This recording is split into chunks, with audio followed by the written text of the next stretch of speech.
Bonjour à toutes et à tous et bienvenue dans cet enseignement à distance d'introduction à la sociologie. Ce chapitre sera consacré au thème des conflits et de l'action collective. Qu'est-ce que le conflit social ?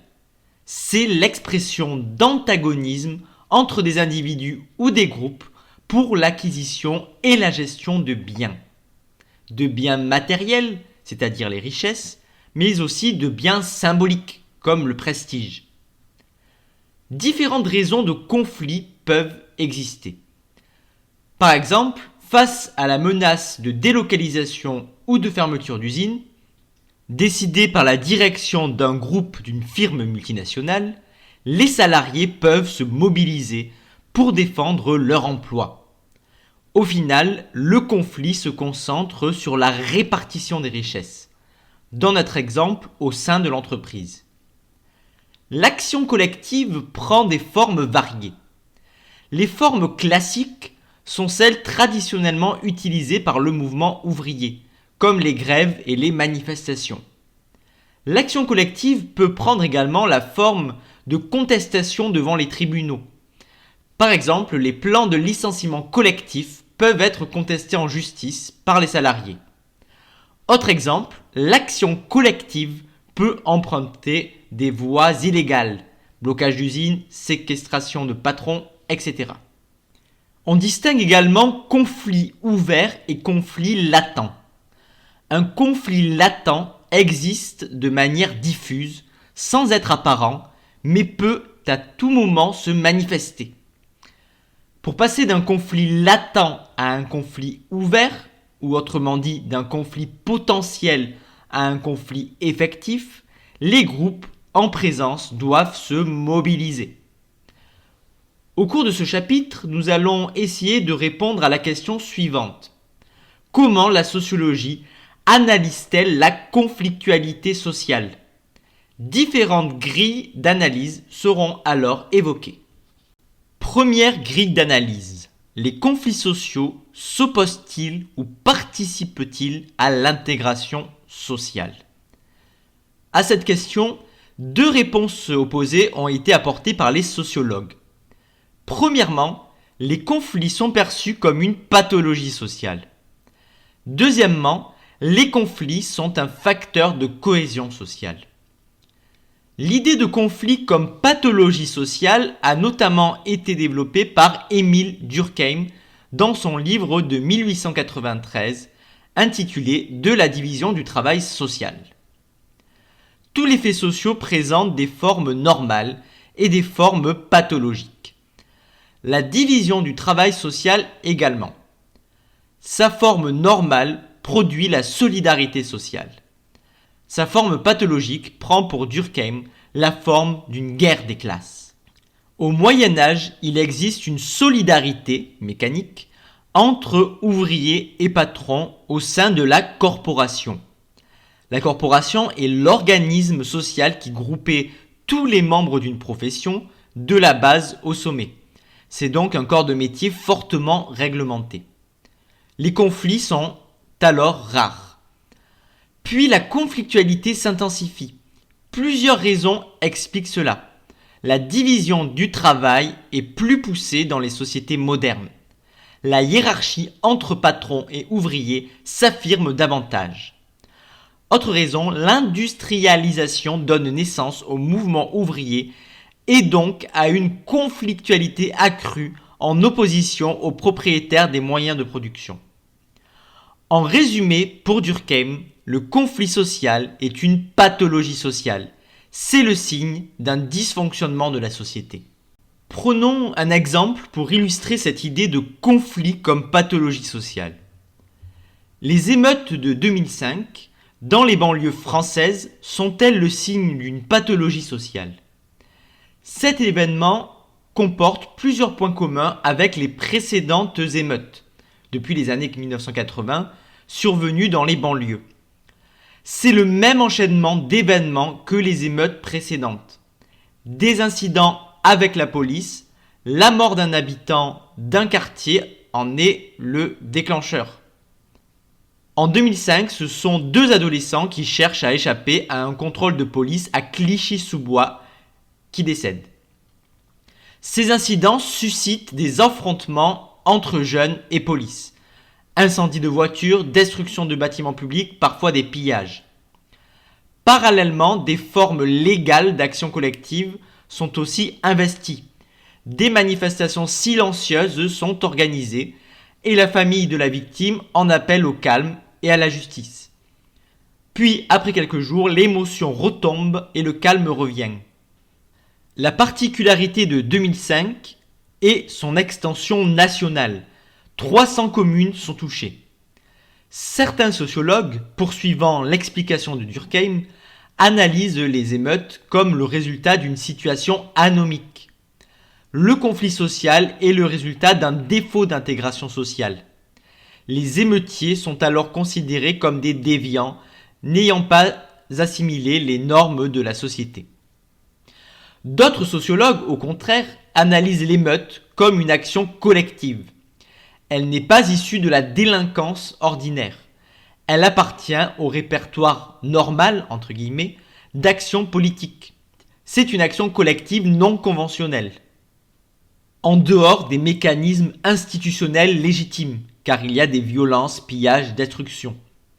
À la différence d'une grève ouvrière ou d'une manifestation qui sont des formes conventionnelles d'action collective. À ce titre, l'émeute est un mouvement social primitif, entre guillemets. Un mouvement sans idéologie qui concerne des populations dominées en termes de capital économique, social, culturel et surtout symbolique. Des populations qui ne peuvent pas de ce fait utiliser les moyens d'action conventionnels comme la grève. Et ce mouvement social primitif vise à provoquer des réactions ou des réformes de la part du pouvoir politique. Les conflits sont aussi considérés comme des facteurs de cohésion sociale, ce qui va à l'encontre de l'analyse de Durkheim. En ce sens, pour le sociologue allemand Georg Simmel, le conflit, pourvu qu'il ne vise pas l'élimination de l'opposant, implique plusieurs formes de reconnaissance. D'abord, la reconnaissance de l'adversaire. Être en conflit avec un groupe, c'est reconnaître son existence. Ensuite, la reconnaissance des règles du jeu. Enfin, la reconnaissance de l'importance de l'enjeu, c'est-à-dire d'une cause commune autour de laquelle plusieurs groupes s'affrontent. En résumé, le conflit n'est pas le contraire d'une relation sociale, mais un type particulier de relation. Ensuite, on peut identifier un lien entre conflit et cohésion interne du groupe mobilisé. Le conflit peut renforcer la cohésion du groupe, la solidarité contre un adversaire commun. Par exemple, les syndicats peuvent se réunir en intersyndicales pour mener des actions communes face à un projet de loi jugé injuste. A l'inverse, un conflit peut entraîner la désagrégation du groupe. Il peut déclencher des désaccords au sein du groupe sur les revendications, sur les actions à mener par exemple. Au niveau individuel, un conflit social peut renforcer le lien social, notamment pour les individus désaffiliés. Par exemple, un chômeur de longue durée s'investit dans une association de défense des chômeurs. Cela permet de renforcer sa sociabilité, ici associative. Et le retournement du stigmate peut être à l'œuvre. Le chômeur métamorphose sa béquille en club de golf. L'analyse du conflit comme facteur de cohésion sociale nous invite également à aborder la question de la régulation des conflits. Par exemple, il existe un lien entre grève, c'est-à-dire une modalité de conflit, et règles. La grève obéit à des règles. Ainsi, le droit de grève est reconnu par la Constitution et encadré par le droit. La grève également contribue à créer des règles. Suite à des grèves, de nouvelles règles peuvent être édictées dans l'entreprise et des droits nouveaux aux salariés peuvent être accordés. Par exemple, les accords de Matignon en 1936, suite aux grèves de mai-juin, donnent de nouveaux droits et élaborent de nouvelles règles dans l'entreprise. Semaine de 40 heures, congés payés, création des conventions collectives, des délégués du personnel. D'une manière plus générale, conflits et négociations sont liés dans les relations de travail. Dans le cadre d'une négociation, il y a évaluation des rapports de force et confrontation des propositions. C'est alors un affrontement pacifié. Le conflit peut aussi être une ressource pour négocier. Durant des négociations, les syndicats peuvent lancer le mot d'ordre de grève pour rétablir un rapport de force en faveur des salariés. Enfin, la négociation peut être la conséquence d'un conflit, par exemple la signature d'accords après une grève. On peut par conséquent définir la régulation des conflits comme l'ensemble des règles qui encadrent l'expression des conflits et les manières de les résoudre. Dans le cadre des relations professionnelles, et notamment les rapports entre travail et capital, des règles encadrent les conflits. Des règles encadrent le droit de grève, la manifestation. Des règles encadrent aussi la résolution des conflits. Négociations dans le cadre de l'entreprise avec les délégués syndicaux, accords nationaux après négociations entre les syndicats ouvriers, le patronat et l'État.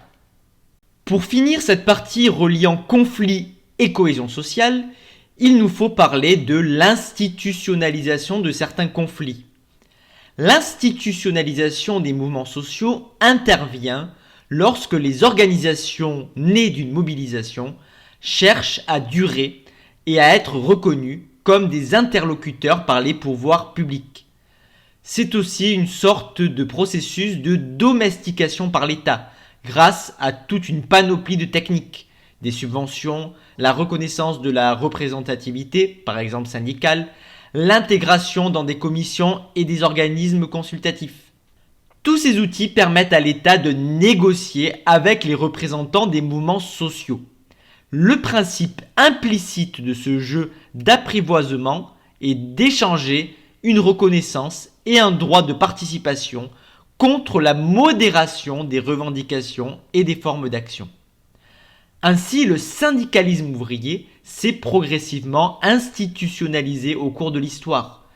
Au départ, les organisations ouvrières naissent de grèves locales. Elles se sont lentement organisées, puis se sont fait accepter par la négociation et le conflit comme les porte-paroles des salariés. Les syndicats sont autorisés en France en 1884. Le syndicat est défini comme une association de personnes dont le but est de défendre les droits et les intérêts sociaux, économiques et professionnels de ses adhérents. Progressivement, les syndicats salariés deviennent des interlocuteurs des pouvoirs publics lors des négociations suite aux grèves. Ils participent depuis 1945 à la gestion des caisses de sécurité sociale avec les organisations patronales. C'est ce qu'on appelle le paritarisme.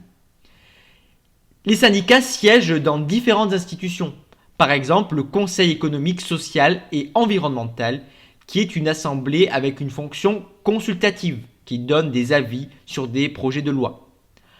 Autre exemple d'institutionnalisation, le mouvement écologiste. Le ministère de l'écologie est créé en 1971. Plusieurs ministres étaient des militants d'associations écologistes. Les associations écologistes participent à de nombreuses instances publiques. Par exemple au Conseil national de la protection de la nature, qui est chargé de donner des avis aux ministres. Deuxième grille d'analyse, quelle place occupent les conflits sociaux dans le changement social ? Le changement social peut être défini comme la transformation durable des structures sociales ou des valeurs, normes, rôles qui caractérisent une société. En ce sens, le conflit peut être vu comme un moteur du changement social.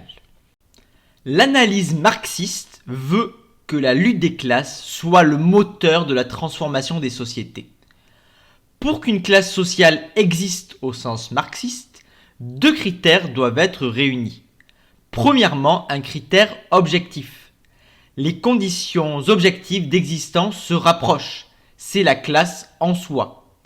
Par exemple, au temps de la révolution industrielle, les ouvriers partagent des salaires instables et faibles du fait de la concurrence entre capitalistes et de l'utilisation accrue de machines. On avait aussi une concentration des ouvriers dans de plus grandes usines avec le développement de la grande industrie.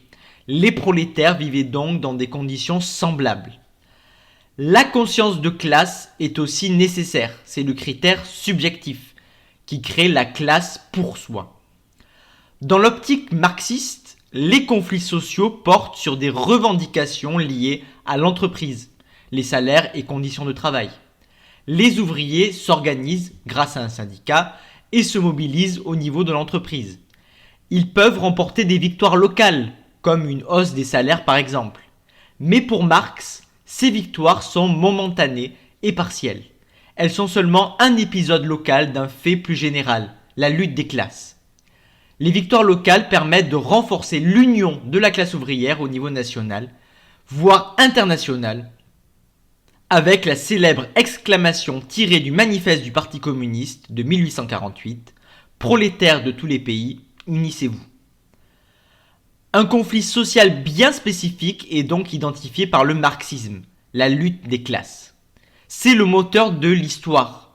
Elle permet de passer d'un mode de production à l'autre.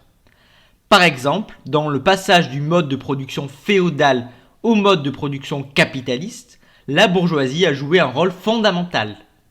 La bourgeoisie émerge progressivement face à la noblesse et la remplace dans sa domination à travers les révolutions. La Révolution française, par exemple, qui marque l'avènement de la bourgeoisie dans le domaine politique notamment. Et pour Marx, la classe ouvrière occupe un rôle déterminant pour le passage du capitalisme au socialisme au cours là aussi d'une révolution. Prenons l'exemple du mouvement étudiant et grève ouvrière de mai 68 pour illustrer l'idée du conflit comme moteur du changement social. Deux types d'interprétations à propos de ce mouvement ont été émises. Premièrement, certains auteurs ont tenté de minimiser la portée de l'événement. C'est une fête, un carnaval dans la société industrielle. On a joué à la révolution, on l'a mimé. Deuxième type d'analyse, mai 68 est une contestation des valeurs et des normes de la société. Une société avec des institutions hiérarchiques et autoritaires. Au niveau familial, le patriarcat imprègne la société. C'est la domination presque totale du mari sur la femme, du père sur les enfants. À l'école et à l'université, les enfants et jeunes subissent une discipline très rigide. Dans l'entreprise, une forte hiérarchie s'abat sur les salariés. C'est sans compter aussi sur l'emprise de la religion dans l'espace public. Et dans le monde politique, fonctionne la monarchie présidentielle de la Ve République, avec en plus la figure du général de Gaulle. Ainsi, mai 68 s'inscrit dans un processus de libéralisation des mœurs et des esprits qui a lieu partout en Europe et en Amérique du Nord. Processus qui accompagne la prospérité économique des années 1960. Dans certains pays, dont la France, ce processus ne passe pas par une adaptation tranquille aux mutations, mais par une crise quasi révolutionnaire. Les Français ne font de réformes qu'à l'occasion d'une révolution, disait d'ailleurs De Gaulle. Au final, mai 68 est à la fois le révélateur de changements sociaux présents depuis le début des années 1960 et l'accélérateur de ces changements. Prenons l'exemple du droit des femmes pour comprendre ce phénomène. Dans les années 1960, les femmes conquièrent des droits nouveaux. En 1965, les femmes mariées peuvent exercer une profession sans l'autorisation de leur mari. En 1967, la contraception est autorisée. Après 1968, un renforcement de ces droits est à l'œuvre. Par exemple, en 1975, l'avortement est dépénalisé. Les conflits peuvent être aussi perçus comme des résistances au changement social. Par exemple, le mariage pour tous, c'est-à-dire l'ouverture du mariage aux couples homosexuels, a donné lieu à des mouvements de résistance au changement social. L'Église catholique, notamment, a développé un argumentaire pour s'opposer à cette loi. C'est l'idée de l'existence d'un ordre moral et divin auquel l'individu et la société doivent obéir. Pour être juste, une loi doit refléter cet ordre supérieur.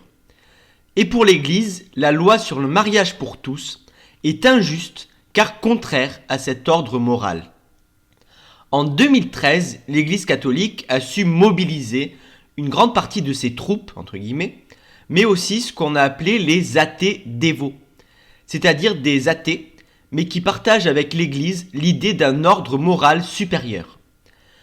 Il y a donc eu résistance au changement social, car la société contemporaine est caractérisée par l'autonomie et la différenciation de l'individu. Le mariage pour tous est, parmi d'autres, un révélateur de ce changement auquel le mouvement contre le mariage homosexuel s'oppose. Au-delà de cet exemple, et plus généralement, certains mouvements sont lus comme des formes de résistance au changement. C'est le cas notamment des installations d'équipements collectifs qui peuvent entraîner des conflits locaux. Souvent, les riverains ne s'opposent pas au projet en lui-même, mais à l'installation de ce projet dans leur quartier. Par exemple, les lignes de train à grande vitesse semblent utiles au niveau collectif, mais les riverains ne veulent pas en supporter les nuisances. De même, les éoliennes sont utiles, mais pour les riverains, le paysage serait détérioré. La théorie du syndrome NIMBY permet d'éclairer ce genre de phénomène. NIMBY pour Not in my backyard, c'est-à-dire pas dans mon jardin. Et implicitement dans celui du voisin, si vous voulez. Cela concerne donc un équipement collectif créant des nuisances pour les riverains. La réaction naturelle de ces derniers sera de s'y opposer et d'exiger qu'il se fasse ailleurs. C'est le refus d'un certain progrès et d'une installation plutôt favorable à l'intérêt général, avec comme argument le seul intérêt individuel. Mais cette théorie du NIMBY est contestée. Elle se centre seulement sur l'égoïsme des riverains. En fait, les conflits d'aménagement et leur multiplication ont un sens politique.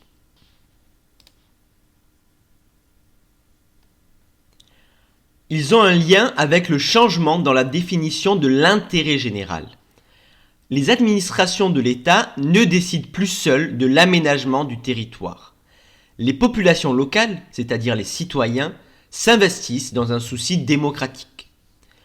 De plus, une sorte de marché, entre guillemets, des nuisances collectives est apparu, avec la possibilité d'indemnisation des riverains. Pour finir notre chapitre, dans une dernière partie, nous allons nous intéresser aux mutations des conflits. Les conflits du travail ont connu une mutation. Y a-t-il une diminution de la conflictualité dans le monde du travail ? Des transformations du travail le laisseraient penser. De nouvelles méthodes d'organisation du travail sont à l'œuvre. Individualisation des salaires et des carrières, autonomie et responsabilité du salarié dans l'entreprise. La conséquence de ces éléments serait la dissolution ou du moins l'affaiblissement des solidarités professionnelles et l'isolement, la fragilisation des individus. De plus, la tertiarisation de l'économie, c'est-à-dire le déclin relatif de l'industrie par rapport à l'époque des Trente Glorieuses, provoque un affaiblissement des bastions conflictuels ouvriers de la grande industrie. Mais en fait, il n'y a pas fin des conflits du travail, ni même baisse, mais une diversification des formes, des répertoires d'action. La grève classique n'est plus la seule à être investie par le monde du travail. D'autres modes d'action sont utilisés. Le débrayage, c'est-à-dire une grève de quelques heures, la grève perlée, qui implique la baisse des cadences, la grève du zèle, qui entraîne un ralentissement du travail sous prétexte du respect scrupuleux du règlement, et également des formes individuelles de contestation. Absentéisme, refus des heures supplémentaires, recours au prud'homme. Quels sont les facteurs de conflictualité dans le monde du travail ? Le clivage industrie-service n'est pas vraiment pertinent. Certes, dans l'ensemble, le tertiaire est moins conflictuel que l'industrie.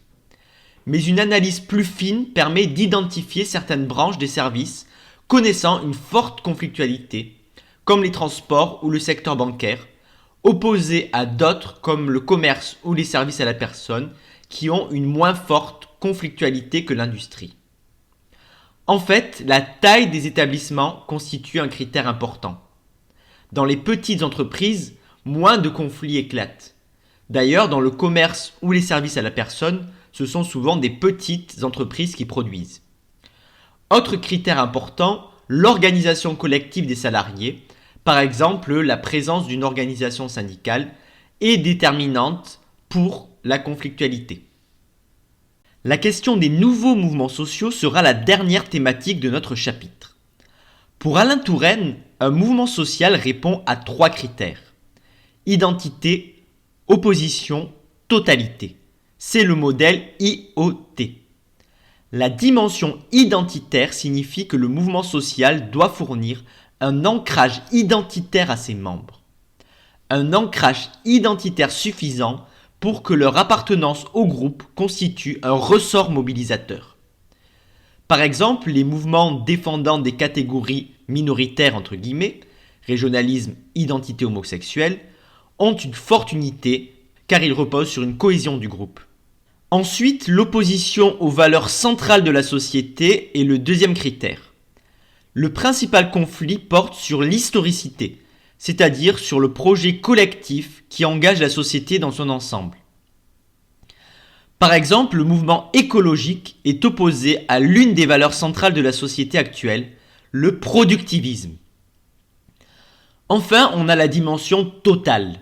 Le mouvement social est capable de porter un projet embrassant une vision globale de la société. Il ne se limite pas à des revendications catégorielles. Par exemple, le mouvement ouvrier, jusque dans les années 1970, offre un projet de société alternative, le socialisme. Pour Touraine, le mouvement ouvrier est un mouvement social jusque dans les années 1970. Les 3 critères sont remplis. L'identité d'abord, puisque le mouvement ouvrier repose sur des figures symboliques fortes, comme le métallo et le mineur, et sur l'idée de lutte des classes. Il s'oppose aux valeurs de la société. La solidarité est mise en avant contre la compétition individuelle, la répartition des richesses contre l'accumulation du profit. Enfin, comme nous l'avons dit, il a une dimension totale. À partir des années 1970, pour Touraine, le mouvement ouvrier s'essouffle. On passe d'une société industrielle à une société post-industrielle. Et de nouveaux mouvements sociaux, les NMS, prendraient le relais du mouvement ouvrier. Mais quel nouveau mouvement social prendrait en fait concrètement le relais ? C'est un inventaire à la Prévert et qui varie selon les auteurs et les modes du moment. Féminisme, écologisme, consumérisme, mouvement régionaliste et étudiant, contre-culture jeune, mouvement anti-institutionnel, lutte ouvrière qui met en action immigrés et jeunes ouvriers, etc. Précisons la distinction entre mouvements ouvriers et nouveaux mouvements sociaux. Premièrement, en termes d'organisation, le mouvement ouvrier repose sur une organisation centralisée à laquelle les adhérents délèguent leur autorité. Il revêt également la forme de syndicats et de partis politiques. Quant au NMS, la décentralisation serait à l'œuvre, fondée sur l'autonomie de la base. Concernant les répertoires d'action, de manière classique, le mouvement ouvrier se mobilise à travers la grève et la manifestation. Au contraire, les nouveaux mouvements sociaux seraient adeptes de formes peu conventionnelles, comme les sit-ins, les occupations de locaux ou les grèves de la faim. Pour ce qui est des valeurs et revendications défendues, le mouvement ouvrier est centré sur les valeurs matérialistes et principalement sur la thématique de la redistribution des richesses. Les valeurs post-matérialistes seraient la principale préoccupation des nouveaux mouvements sociaux à travers la reconnaissance d'une identité spécifique, la reconnaissance de droits culturels ou l'écologisme. Concernant le rapport aux politiques, le mouvement ouvrier a pour ambition de conquérir le pouvoir d'État, notamment au travers des partis politiques de gauche, censés être les représentants de la classe ouvrière.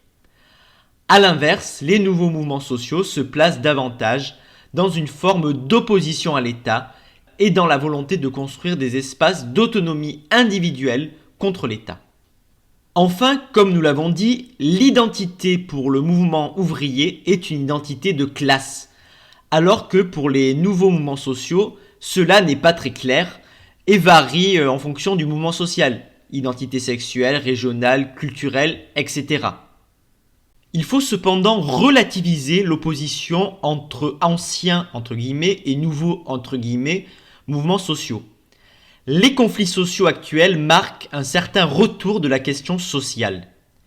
Ils sont liés à la dégradation de la situation économique. Ce sont des mouvements souvent défensifs, entre guillemets là aussi. Défense de l'emploi face à la délocalisation de l'usine par exemple. Ils défendent aussi le modèle social. Par exemple, la lutte contre les réformes des retraites entre dans ce cas de figure. Il faut relativiser l'opposition donc entre anciens et nouveaux mouvements sociaux parce qu'également les revendications matérialistes sont encore fortement présentes. On l'a vu dans les mouvements d'opposition aux politiques d'austérité menés en Europe depuis la fin des années 2000 après la crise financière des subprimes. De plus, plusieurs conflits mêlent à la fois valeurs matérialistes et valeurs post-matérialistes. Par exemple, les associations féministes portent des revendications post-matérialistes, mais luttent également contre la fermeture des centres IVG pour raison de rentabilité, ce qui est plutôt matérialiste. Autre exemple, les jeunes pour le climat portent à la fois des revendications environnementales et des demandes de justice sociale. Quant aux Gilets jaunes, ils se sont mobilisés à la fois sur la question de la justice sociale et fiscale, mais aussi de la participation à la vie politique et de la reconnaissance symbolique des classes populaires et de la dignité de cette France invisible. Et voilà, c'est fini pour ce chapitre consacré aux conflits sociaux et actions collectives.